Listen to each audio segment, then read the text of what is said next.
আসসালামু আলাইকুম বন্ধুরা।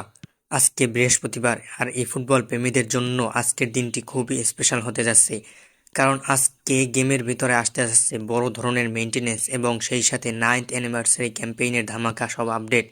আজকের ভিডিওতে আমরা জানবো মেইনটেনেন্স কখন শেষ হবে এবং কি কি নতুন রিওয়ার্ড পেতে যাচ্ছি। আজকে নতুন ক্যাম্পেইন এবং এপিক বক্স আসার কারণে মেইনটেনেন্স একটু দীর্ঘ হতে পারে। অফিসিয়াল ঘোষণা অনুযায়ী দুপুর 1টা থেকে 1টা 30 মিনিটের মধ্যে মেইনটেনেন্স শেষ হওয়ার কথা, তবে কোনামি অনেক সময় মেইনটেনেন্সের সময় বাড়িয়ে দেয়, তাই কিছুটা সময় দেরি হতে পারে। আজকে গেমে ওয়ার্ল্ড ওয়াইড পোটোবক্সে মোট 11 জন প্লেয়ার থাকবে। এর মধ্যে 3 জন প্লেয়ার কনফার্ম, যারা 100% আসবেই। স্ক্রিনে দেখানো এই 3টি প্লেয়ার আজকে 100% আসবেই। বাকি 8 জন প্লেয়ার অন্যান্য সব প্লেয়ারদের তালিকা থেকে নেওয়া হবে।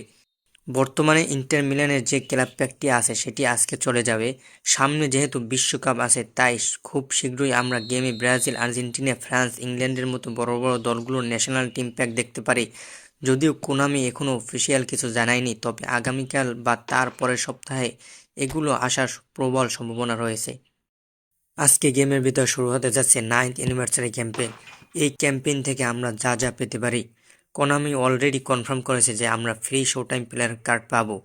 99% সম্ভাবনা আছে যে অ্যানিভার্সারি উপলক্ষে আমরা অন্তত একটি বা দুটি ফ্রি এপিক প্লেয়ার কার্ড পেতে পারি।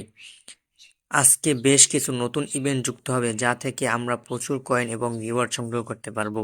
তো বন্ধুরা, আজকের আপডেটগুলো কিন্তু সত্যি দারুণ হতে যাচ্ছে। বিশেষ করে ফ্রি এপিক আর শো টাইম কার্ডের জন্য সবাই অধীর আগ্রহে অপেক্ষা করছি। আজকের ভিডিওটি ভালো লাগলে লাইক দিয়ে পাশেই থাকবেন। দেখা হবে অন্য কোনো স্পেশাল ভিডিও নিয়ে।